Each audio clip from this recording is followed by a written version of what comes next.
Grading is intended as a professional judgment. Faculty use it to organize a course, evaluate work, and motivate students to continue their learning. But that intent rarely survives the journey to the student's desk. To a professor, a grade is an assessment. To a student, it is often an arbitrary judgment, detached from their actual effort. Psychologists frame this using attribution theory. When the grading process is opaque, students feel they have zero control over the outcome. They look at a marked-up paper and conclude that no amount of extra studying will overcome the professor's subjective whims. This loss of agency forces a shift. Instead of being learning-oriented, where the goal is mastering the material, students become strictly grade-oriented. They optimize for points, or they withdraw from the course entirely rather than risk a low GPA. If we want to reduce this friction, educators have to stop relying on their own personal history as students to guess what works. We need to look at empirical evaluation data to see exactly where the grading workflow breaks down. In 2003, researchers Linda Holmes and Lois Smith published a study in the Journal of Education for Business that did exactly that.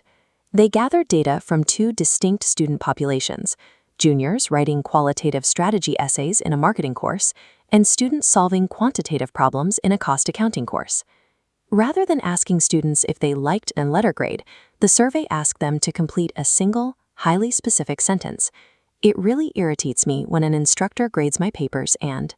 By isolating the specific faculty behaviors that frustrated students across both subjective essays and objective math problems, we can identify the exact points of failure in modern grading methods. This is Table 1, categorizing 249 complaints about grading essays. The top row shows over a third of student frustration stems from instructors providing minimal or zero feedback. The second largest irritation, at nearly 16%, is receiving exclusively negative criticism without acknowledging any strengths. These numbers expose a common academic practice known as minimalist grading. To save time, faculty often deploy a shorthand of isolated check marks, red question marks, or cryptic codes in the margins, assuming the student will know how to interpret them. That assumption fails in practice. When students see unexplained symbols instead of clear, objective criteria, they interpret the grading as a subjective, arbitrary opinion. The time an instructor saves by leaving a single question mark in the margin is exactly what students identify as their primary source of irritation and confusion. This dynamic changes when the assignment has a definitively correct answer, like a cost accounting equation. Table 2 captures complaints from quantitative students. The number one complaint, over 23%, is the refusal to assign partial credit. This is followed closely by instructors failing to trace the student's steps to locate where the calculation went wrong.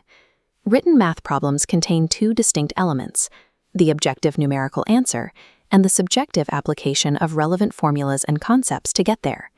This approach penalizes students who grasp complex concepts but drop a decimal, an outcome that undermines the assignment's role in motivating future study. Whether we are looking at cryptic symbols on a marketing essay or a rigid zero on an accounting exam, both datasets point to the same core issue: opacity and inconsistency.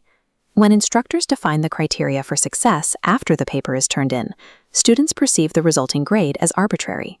The structural fix is to shift the cognitive load of grading to before the assignment is distributed by engineering an objective grading matrix. The first matrix is a holistic rubric. Instead of an all-or-nothing score, the instructor predetermines cutoff points and weights specific types of mistakes, explicitly separating conceptual errors from simple math errors. This directly answers the accounting student's complaints.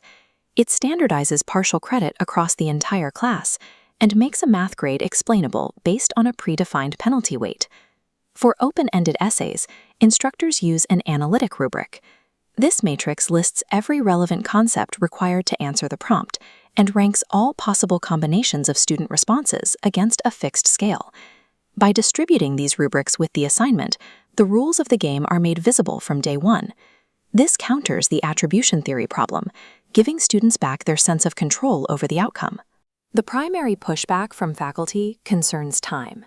Building an analytic matrix requires a significant upfront investment, but once engineered, it accelerates the actual execution of grading. In practice, an analytic rubric functions as a checklist.